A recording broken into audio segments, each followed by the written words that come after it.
Bonjour, nous allons voir aujourd'hui le torseur dynamique. Donc après avoir vu le torseur cinétique, dans lequel nous avions en résultant de cinétique la quantité de mouvement, la masse fois la vitesse, et le moment cinétique, nous allons faire une dérivée supplémentaire pour passer de la quantité de mouvement à la quantité d'accélération, et pour passer du moment cinétique au moment dynamique, ce qui va nous permettre de définir le torseur dynamique. Alors la quantité d'accélération d'un point matériel, donc premier cas, comme en mécanique du point, est définie donc par le produit de la masse et de l'accélération. Donc en physique, vous la notez. Alors la quantité de mouvement étant notée P, donc la quantité d'accélération, vous la notez dp sur dt. Bon, donc comme j'avais dit, moi, la quantité de mouvement égale à P, on va éviter, puisque P, ça fait poids. Donc j'avais noté ça, la quantité de Victor Vittel, donc QV. Donc pour être logique, je vais noter ça QA, c'est-à-dire quantité d'accélération. Donc c'est la masse fois l'accélération du point matériel par rapport à R. Donc voilà pour la quantité d'accélération. Si on passe au solide, nous allons avoir exactement la même définition, donc à savoir que la quantité d'accélération, dans le cas du solide, et la somme, donc l'intégrale, pour tous les points M du solide, des accélérations élémentaires. Donc l'accélération du point M de S appartenant à R, dm. Tout simplement. Si on vient maintenant, on revient donc en mécanique du point et qu'on définit le moment des quantités d'accélération. Donc ça, vous ne l'avez pas forcément fait en physique. Le moment en un point, par exemple, A, du point M dans R, vous avez défini tout simplement, c'est un moment par AM vectoriel QA. C'est-à-dire AM vectoriel M fois l'accélération. Donc ça, vous ne l'avez pas forcément défini en physique. Avec l'approche torseur, on va présenter ça comme ceci. Et donc en mécanique du solide, on dira que le moment des quantités d'accélération, donc moment A de S dans R, ça sera égal donc de la même façon à la somme de tous les moments élémentaires. Donc des AM vectoriel accélération de M de S dans R dm.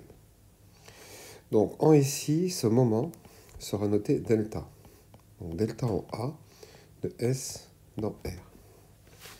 Alors vous avez encore une fois le polide cinétique dynamique qui est sur le site, qui est ici. Bon, on fera attention, les notations sont un peu différentes, même complètement différentes, puisque le moment des quantités d'accélération, donc lui il est bien noté D, on peut les copier, et donc delta, pardon, et la quantité d'accélération est notée sigma. Bon, vous adapterez les notations, donc il y a des petits différents, donc c'est un polide qui est assez ancien. Donc je reviens donc à ce que nous étions en train de dire. Alors, où ai-je mis le torseur dynamique? Il est là. Bon, voilà. Alors, nous avons encore une fois un moment. Donc, de toute façon, le moment est un produit vectoriel. Donc, vous aurez toujours la relation dite du bas-bar ou de l'antisymétrie, à savoir que le moment en B est égal au moment en A plus BA, vectoriel la résultante, qui sera donc la quantité d'accélération. Bon, c'est relativement évident, puisque le moment en B, par définition, c'est l'intégrale des BM vectoriel accélération de M de S dans R dm. Donc, c'est la même définition qu'ici, mais au point B. Et il suffit tout simplement de faire ici un châle. Donc, d'écrire que nous avons intégrale des BA vectoriel accélération de M de S dans R dm. Donc BM est égal à BA plus AM. L'intégrale d'une somme, c'est la somme des intégrales. Et nous trouvons directement plus AM vectoriel accélération de M de S dans R dm. Donc on reconnaît ici tout simplement le moment en A de S dans R. OK.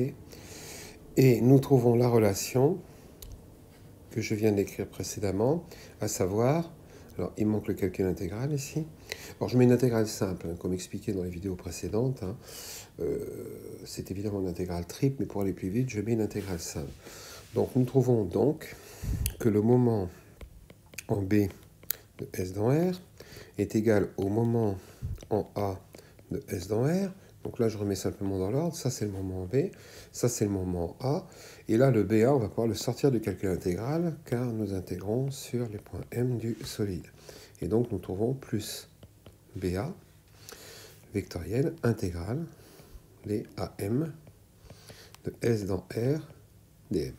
Et on reconnaît bien ici la quantité d'accélération. Bon, de toute façon, ça reste un moment. Hein. Donc, étant donné que nous avons donc une relation de Babar ou de Varignon ou d'antisymétrie du champ des vecteurs vitesse, nous allons pouvoir définir un torseur. Donc ce torseur, le nouveau torseur, ça sera le dernier, va être le torseur dynamique D rond à l'ancienne, donc D comme dynamique, de S dans R. Il va comporter donc, dans la relation du Babar, la résultante, c'est la quantité d'accélération. Donc l'intégrale des AM d'accélération dm. D'accord. Et le champ de moment antisymétrique va donc être le delta. Donc puisque le moment, je vais l'appeler delta. Donc nous aurons ici donc, le moment dynamique en A, si je l'écris en A, de S dans R. Donc qui est l'intégrale des AM. Je vais manquer de place. Alors attendez.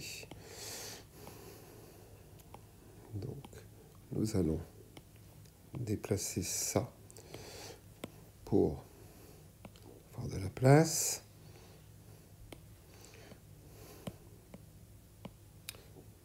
Voilà. Donc plus, donc pardon, pas plus. Donc l'intégrale des AM, vectorielle accélération de M de S dans R, dm. Voilà. Donc par souci d'unification des notations, nous allons appeler ceci la résultante, tout simplement, dynamique. Je vous rappelle donc la résultante dynamique que je vais noter RD de S dans R est donc égale à l'intégrale des accélérations, donc la somme des quantités de mouvements élémentaires. Donc, je vous rappelle que dans le torseur cinétique, nous avions la résultante cinétique, donc l'intégrale des vitesses dm. Dans le torseur cinématique, c'était le vecteur rotation. Dans le torseur statique, c'était la résultante statique ou la somme des forces, les fins. Nous avons donc à droite maintenant, ici, et c'est logique, le moment dynamique. Pour rappel, dans le torseur cinétique, nous avions le moment cinétique. Dans le torseur statique, nous avions le moment statique, ou le moment des forces. Et dans le torseur cinématique, nous avions le moment cinématique, même si c'est bizarre de parler comme ça, qui était en fait le champ des vecteurs vitesse. Donc le moment dynamique, le delta, au point A, c'est un moment de S dans R, c'est l'intégrale des AM vectoriels, accélération de M de S dans R dm, pour les points du solide. Donc voilà le torseur dynamique défini. Alors, comme dans le cours de cinétique, le cours précédent, dans les exercices, nous n'allons pas calculer en permanence ces intégrales. Donc nous allons démontrer, donc là je vais l'énoncer, il est relativement évident que la résultante dynamique, c'est tout simplement la masse fois l'accélération du centre de gravité.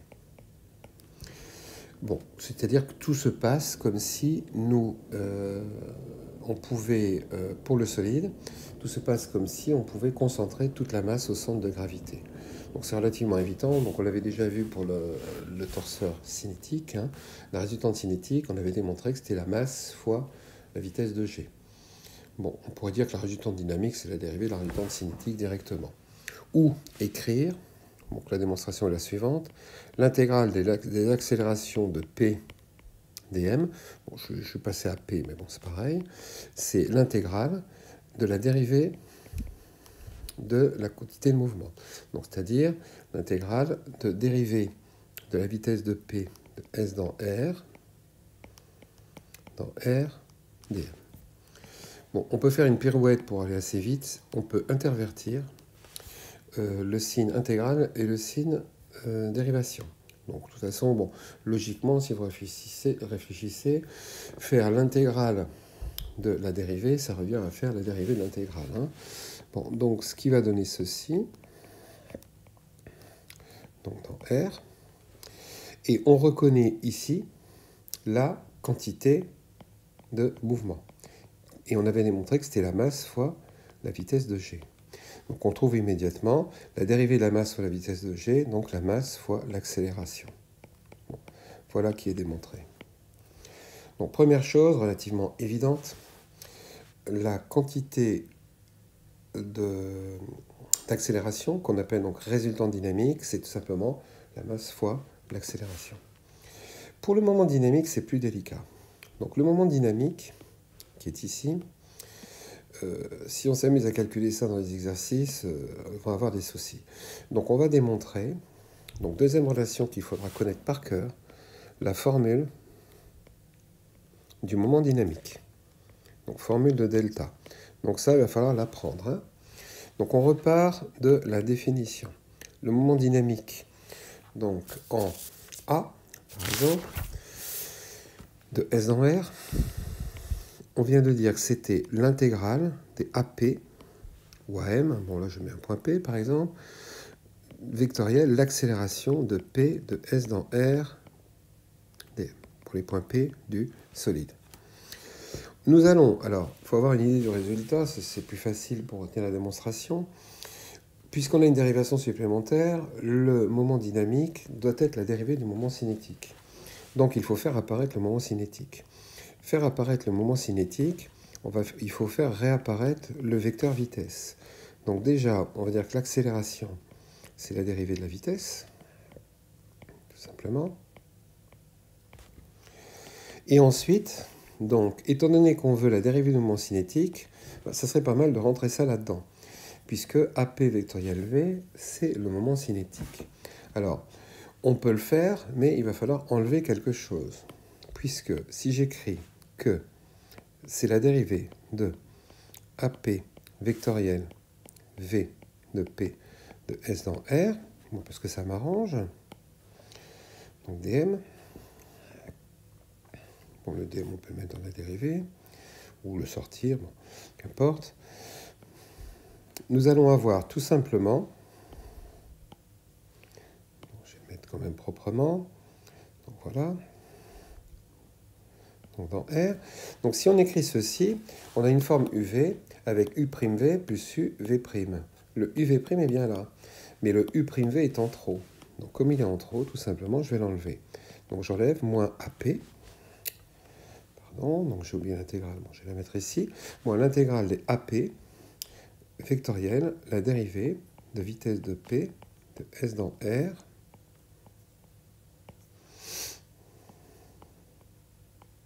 dm. Voilà. Ok. Donc, à partir de là, on va refaire la même manipulation, à savoir que tout à l'heure, intervertir ici l'intégrale et la dérivée.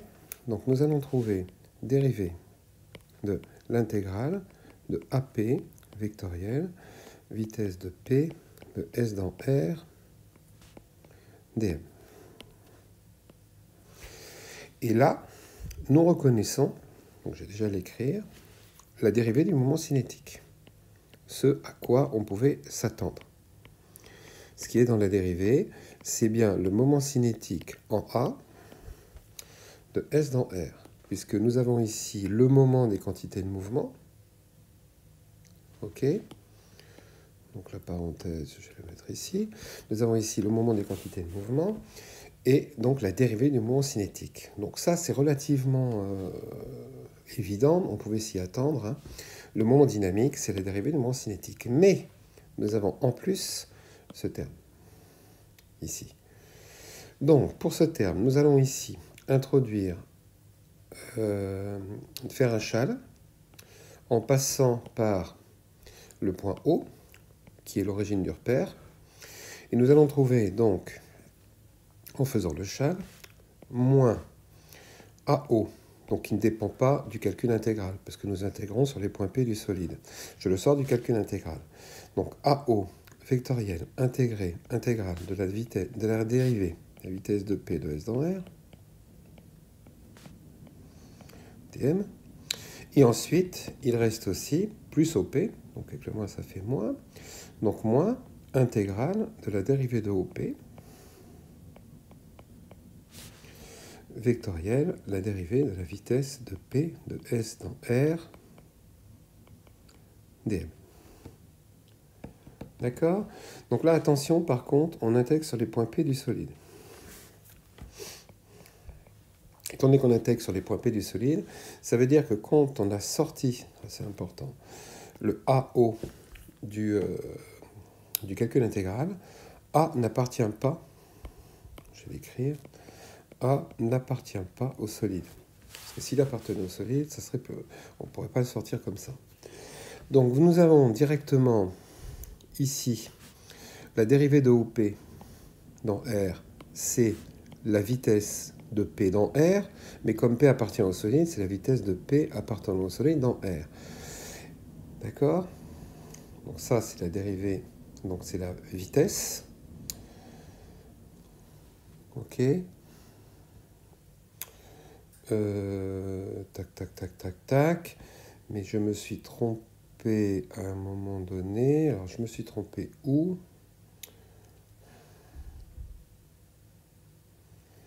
Alors, qu'est-ce que j'ai fait? Je regarde la démonstration. Hein. J'ai l'accélération, c'est bien la dérivée du vitesse. Je rentre ça dans la dérivée. Donc, on a bien dérivée de AP vectoriel V. Donc, U'V plus UV'. Et il faut enlever... C'est là que je me suis trompé. Donc, je me suis trompé ici. Hein. Donc, c'est pas grave, je vais pas reprendre la vidéo. Donc, je corrige. Donc, cette partie est fausse. D'accord? Donc, toute cette partie est fausse. Je suis désolé. Hein. Voilà. Donc, je recommence. Donc, le U'V plus UV'. Donc, vous avez bien UV' et il faut enlever U'V. Donc, en fait, ce qu'il faut enlever, c'est la dérivée de AP vectoriel V. Voilà, je m'étais trompé là. Ok? Bon, c'est plus facile quand on connaît le résultat. Hein. Donc, je fais quand même la même manipulation. Je fais un châle, donc on va trouver dérivée de AO dans R. Donc, intégrale de dérivée de AO dans R, vectorielle vitesse de P de S dans R, dm. Et ensuite, moins dérivée de OP, vectorielle la vitesse de P de S dans R, dm. Donc j'ai tout simplement fait ici AP égale AO plus OP, hein, et dissocier les intégrales. Donc ce qui veut dire que je sors déjà le moins dérivé de AO, ce qui va devenir dérivé de OA, puisque AO égale moins OA. A n'appartient pas au solide, donc je le sors. On va trouver ceci. Donc dérivée de OA dans R, vectorielle intégrale des vitesses de P de S dans R, dm. Et ce terme ici, écoutez bien, est nul. Pourquoi? Parce que la dérivée de OP, c'est la vitesse de P de S dans R, mais donc la vitesse de P appartenant au solide, puisqu'on intègre pour les points P du solide. Et on trouve donc, pour cette deuxième intégrale, la vitesse de P elle-même, donc c'est nul. Voilà. Donc en résumé, alors nous reconnaissons, ici, la vitesse de A dans R. Alors attention, ce n'est pas la vitesse de A appartenant au solide, c'est bien la dérivée de OA. A est le point géométrique, ce n'est pas le point du solide, sinon je n'aurais pas pu sortir du calcul intégral. Et ici, nous retrouvons la quantité de mouvement, puisque c'est l'intégrale des vitesses, dm, c'est donc la masse fois la vitesse de g. D'où la formule de delta qu'il va vous falloir apprendre par cœur pour éviter d'avoir à faire tous ces calculs. Hein. Donc, la dérivée du moment cinétique, donc le moment dynamique est égal à la dérivée du moment cinétique, plus m, vitesse de A dans R, vectoriel, G, vectoriel, vitesse de G de S dans R. Donc ça, on ne peut pas y couper, hein, exactement comme la formule du moment cinétique, hein, c'est par cœur. Alors, la vitesse de A dans R, hein, je vais vous l'écrire, mais je vous le déconseille très fortement. Hein.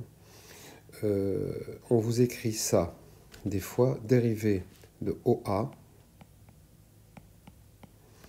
dans R. Alors, ce que je vous déconseille fortement, c'est l'inverse, pardon. C'est dans la relation ici, mettre justement la dérivée de OA dans R, au lieu d'écrire ceci. M, vitesse de A dans R, vectoriel, vitesse de G de S dans R. C'est tout à fait exact. Hein, mais le problème, c'est que si vous écrivez ça comme ceci, vous allez le transformer très vite en cela. Et la vitesse de A appartenant au solide dans R n'est pas forcément égale à la vitesse de A dans R. On verra dans les exercices, en particulier si vous prenez une roue en contact, au point de contact, en contact avec le sol au point A, ça pose des problèmes. Hein. Donc c'est pour ça qu'il est préférable, hein, dans la relation, d'écrire ceci et non pas cela, qui peut se transformer en ceci. Ok? Donc voilà pour la fameuse formule du moment dynamique. Donc nous avons maintenant le torseur dynamique, hein, qui est défini. Donc je vais le réécrire ici. Petit résumé. Le torseur dynamique de S dans R, c'est donc la résultante dynamique qui est la quantité d'accélération et le moment dynamique en A de S dans R. Pour passer d'un point A à un point B, vous pouvez soit faire un babar, donc moment dynamique en B est égal à un moment dynamique en A, plus BA vectoriel, la résultante dynamique, donc la masse fois l'accélération de G. Mais pour pouvoir faire un babar, il faut connaître le moment dynamique en A. Donc pour connaître le moment dynamique en A, je la réécris. Le moment dynamique en A se calcule tout simplement avec la formule précédente. Donc regardez bien, la première partie de la formule est facile à retenir puisque ça c'est très logique. Par construction, c'est une dérivation supplémentaire. Donc le moment dynamique est égal à la dérivée du moment cinétique. C'est ce que vous faites en physique. Hein. Par contre, en physique, le moment dynamique n'est pas nommé. On parle de la dérivée du moment cinétique. Le souci, c'est que dans le cas général, vous avez un terme que j'appelle moi terme complémentaire, qui est le suivant. Donc m, vitesse de A dans R, qui est préférable d'écrire dérivée de A dans R, comme on vient de voir, vectoriel la vitesse de G. Bon, c'est ce terme surtout qu'il va vous falloir apprendre. Hein. Donc ce terme-là est le terme que j'appelle complémentaire, hein, qui est nul dans certains cas qu'on va décliner. Ce sont les mêmes cas que pour le moment cinétique. Hein. Premier cas, si vous écrivez, donc premier cas, vous écrivez la formule en G. Le moment dynamique en G de S dans R, c'est la dérivée du moment cinétique en G de S dans R. Pourquoi? Dans la formule, vous remplacez A par G. Ici, vous avez OG. La dérivée de OG, c'est la vitesse de G dans R, mais G est le point du solide. Donc, c'est vitesse de G appartenant à S dans R. Donc, ceci est nul. Premier cas de nullité. Donc, en fait, c'est ce que vous faites en physique. Hein. Et c'est là que vous trouvez, je vais le mettre entre guillemets, le J dω sur dt. Donc, on avait vu que là, ici, le sigma, c'est le J oméga. Donc vous appliquez la matrice au vecteur rotation. Si vous faites rotation autour d'un axe, oméga x, vous allez avoir j oméga x. Et quand vous dérivez j oméga x, vous trouvez le j dω sur dt. Donc ça, c'est exactement ce que vous faites en physique. Deuxième cas, A est fixe dans R. Donc si le point A est fixe dans R, la dérivée de A dans R est nulle. Et vous avez auquel cas, directement, que la dérivée, que le moment dynamique en A de S dans R, c'est la dérivée du moment cinétique. Point. Donc voilà, ce qui vous permet d'un point de vue mémotechnique de retenir cette formule, à savoir si je le fais à l'envers. Quand on est en G, quand on a un point fixe, le moment dynamique, c'est la dérivée du moment cinétique. Si vous n'êtes pas en G, si vous n'êtes pas point fixe, il faut ce terme complémentaire. D'accord?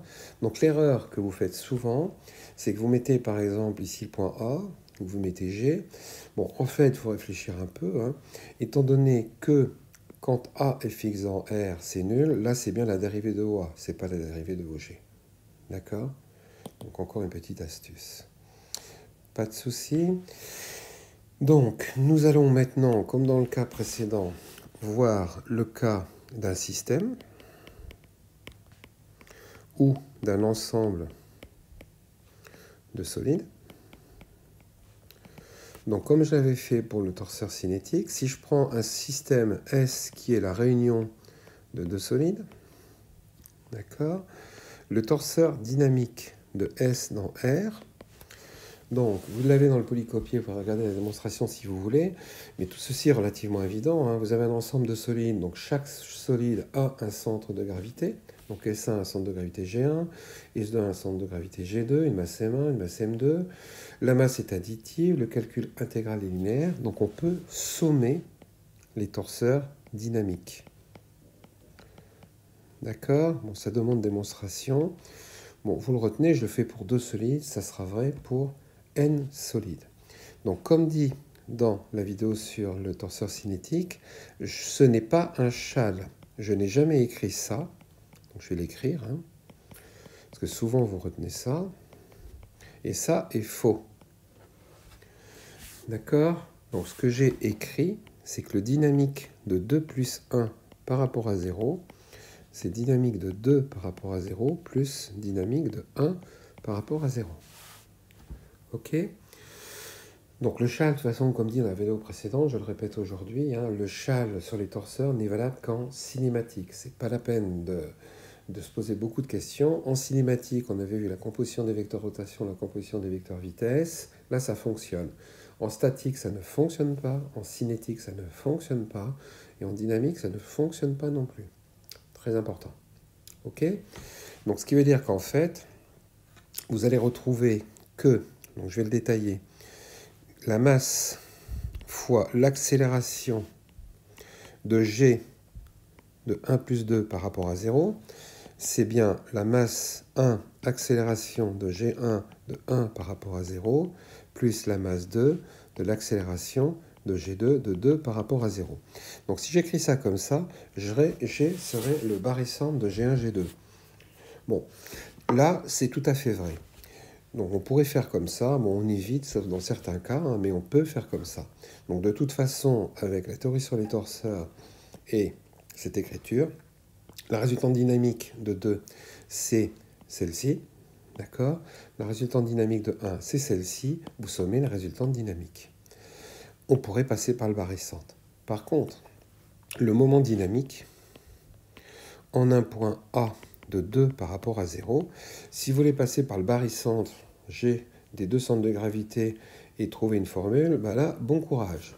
Alors qu'en fait, avec l'écriture torsorielle, on a tout simplement le moment dynamique en A. Alors, pardon, c'est de 2 plus 1 par rapport à 0 ici. Donc, 2 plus 1 par rapport à 0. Ben, c'est tout simplement le moment dynamique en A de 2 par rapport à 0, plus le moment dynamique en A de 1 par rapport à 0. Donc il suffit de sommer les moments dynamiques de chacun des torseurs, mais au même point. Ça reste une somme de torseurs. Voilà. Bon, cette vidéo sur le torseur dynamique est maintenant terminée. Vous travaillez tout ça et on pourra passer ensuite donc au principe fondamental de la dynamique. Voilà, je vous remercie de m'avoir suivi. Je vous dis au revoir et à bientôt.